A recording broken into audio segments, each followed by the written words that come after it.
क्या America Israel Iran युद्ध से पूरी दुनिया में भुखमरी आ जाएगी? आपको लग रहा होगा कि अमेरिका इजराइल ईरान युद्ध का जो असर है वो सिर्फ तेल पर पड़ रहा है। अमेरिका इजराइल ईरान युद्ध का जो सबसे बड़ा असर है वो अब फसलों पर पड़ने वाला है, क्योंकि खाद की जो सप्लाई है वो भी ठप होने वाली है। हॉर्मुज के रास्ते जो एक्सपोर्ट किया जाता है वो सामान भी अब सड़ने लगा है। स्टोरेज की जो समस्या है वो लगातार किसानों को, एक्सपोर्टर्स को हो रही है। आने वाले वक्त में इसका असर न सिर्फ फसलों पर, न सिर्फ किसानों पर, बल्कि थाली पर भी पड़ने जा रहा है। नमस्कार, अमरोजाला.com देख रहे हैं आप। आपके साथ मैं हूं Sumit Chaudhary. America Israel Iran युद्ध लगातार भयंकर होता जा रहा है, लेकिन अब जहां ईरान ने चेतावनी जारी कर दी है कि एक बूंद तेल भी वो हॉर्मुज से नहीं जाने देगा, तो वहीं अमेरिका ने साफ कह दिया है कि अगर ऐसा हुआ तो वो और भयंकर हमले ईरान पर करेगा। लेकिन इस टकराव का असर सिर्फ तेल के दाम तक सीमित नहीं है, और अगर आप ऐसा सोच रहे हैं तो आप सावधान हो जाइए, क्योंकि एक्सपर्ट्स ने चेतावनी दे दी है कि अगर अब ये जंग लंबी चली तो इसका जो बड़ा झटका है वो दुनिया की खाद्य सुरक्षा, किसान और फसलों पर पड़ने जा रहा है, आम लोगों की थाली पर पड़ने जा रहा है। यानी मामला सिर्फ पेट्रोल डीजल महंगा होने का अब नहीं रह गया है, बल्कि हालात ऐसे बन गए हैं कि दुनिया के कई देशों में लोगों की थाली से खाना भी गायब हो सकता है। और इसकी सबसे बड़ी वजह तेल सप्लाई नहीं है, बल्कि हॉर्मुज के रास्ते सप्लाई होने वाला उर्वरक यानी खाद है, जो ईरान इजराइल अमेरिका के युद्ध के दौरान अब सबसे बड़ा, सबसे ज्यादा असर वाला क्षेत्र बनने वाला है। दरअसल दुनिया के कुल उर्वरक व्यापार का करीब 1/3 हिस्सा हॉर्मुज स्ट्रेट से होकर ही गुजरता है। वही हॉर्मुज स्ट्रेट जहां से तेल की सप्लाई होती है। ये वो समुद्री रास्ता है जिसे ईरान बंद करने की लगातार धमकी दे रहा है, और साफ कह रहा है कि अब तेल इस रास्ते से नहीं जाएगा।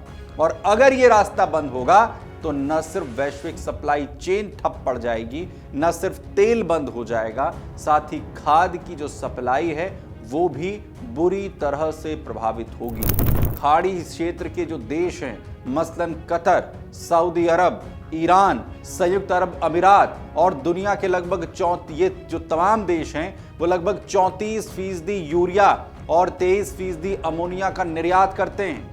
युद्ध की वजह से इन देशों से एक्सपोर्ट होने वाला खाद प्रभावित हो रहा है। ये सप्लाई नहीं कर पा रहे हैं, जिसके आने वाले दिनों में किसानों और खाद और फसलों पर इसका बड़ा असर देखने को मिल सकता है। किसानों को खाद नहीं मिलेगी तो फसलें बर्बाद होंगी। जाहिर है, खाद उत्पादन की सबसे अहम जो कच्ची सामग्री है वो प्राकृतिक गैस होती है, लेकिन युद्ध की वजह से गैस की कीमतों में तेज तरीके से उछाल आया है। कई जगहों पर गैस के दाम 30% से ज्यादा बढ़ चुके हैं, और इसका मतलब है कि उर्वरक बनाना अब पहले से भी कहीं ज्यादा महंगा और मुश्किल हो गया है। और जब खाद महंगी होती है या उपलब्धि नहीं होती तो किसान उसकी वजह से सबसे ज्यादा प्रभावित होते हैं। किसान उसकी मात्रा को कम करते हैं। ये वो स्थिति है जब पूरी दुनिया की फसल उत्पादन क्षमता इससे प्रभावित हो सकती है। सबसे ज्यादा खतरा गेहूं और मकई जैसी फसलों पर मंडरा रहा है। ये दोनों फसलें नाइट्रोजन आधारित खाद पर बहुत हद तक निर्भर करती हैं। अमेरिका के न्यू ऑरलियंस जैसे बड़े उर्वरक जो हब हैं, वहां पर भी खाद की कीमतें कुछ ही दिनों में $516 से बढ़कर $800 प्रति टन तक पहुंच चुकी हैं। अमेरिका के आयोवा जैसे कृषि क्षेत्रों में किसान अब मकई की जगह सोयाबीन की खेती की ओर अपना रुख कर रहे हैं, क्योंकि मकई में खाद की जो खपत है वो कम मानी जाती है। इसके अलावा अंतर्राष्ट्रीय बाजार में गेहूं की कीमतें भी पिछले 2 साल के सबसे ऊंचे लेवल पर पहुंच चुकी हैं। इसके अलावा पाम ऑयल जैसे कृषि उत्पादों की कीमतों में भी करीब 10% तक का उछाल देखा जा रहा है, और ये साफ बता रहा है कि खाद और ऊर्जा संकट मिलकर धीरे धीरे वैश्विक खाद्य बाजार को प्रभावित करने वाले हैं और इस संकट का असर एशिया देशों पर भी पड़ेगा। भारत जैसे देश अपनी जरूरत का एक बड़ा हिस्सा आयात करते हैं। हालांकि भारत के पास बफर स्टॉक होता है, लेकिन अगर अंतर्राष्ट्रीय कीमतों में 35 से 40% तक की बढ़ोतरी हो गई तो सरकार पर सब्सिडी का भारी बोझ पड़ जाएगा। कतर से एलएनजी सप्लाई प्रभावित होने के कारण कुछ जो उर्वरक संयंत्र हैं, जो फैक्ट्रीज हैं, जो खाद बनाती हैं, उनका जो उत्पादन है वो अब कम करना पड़ रहा है। पड़ोसी पाकिस्तान में हालात और भी खराब बताए जा रहे हैं। गैस की कमी की वजह से कई जो कंपनी है खाद की, उनका उत्पादन जो है वो या तो घट रहा है या बंद करने की उन्हें चेतावनी दे दी गई है। और अगर ऐसा हुआ तो वहां खेती पर इसका सीधा असर पड़ेगा। खाद्य संकट और ज्यादा गहरा सकता है। दूसरी तरफ कई देशों में भंडारण की भी समस्या अब देखने को मिल रही है। गैस और बिजली महंगी होने की वजह से कोल्ड स्टोरेज चलाना मुश्किल हो रहा है।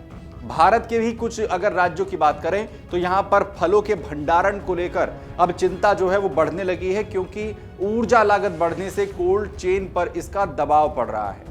दुनिया के कई हिस्सों में खाद की कीमतों में पहले से तेज बढ़ोतरी दर्ज की गई है। मिस्र और उत्तरी अफ्रीका में यूरिया के दाम कुछ ही दिनों में 60 से $80 प्रति टन तक बढ़ चुके हैं। यूरोप में पोलैंड के सरकारी कंपनी ग्रुपा अजोती ने बढ़ती गैस कीमतों की वजह से नए ऑर्डर लेना अस्थायी रूप से रोक दिया है, क्योंकि उत्पादन लागत बहुत ज्यादा हो चुकी है।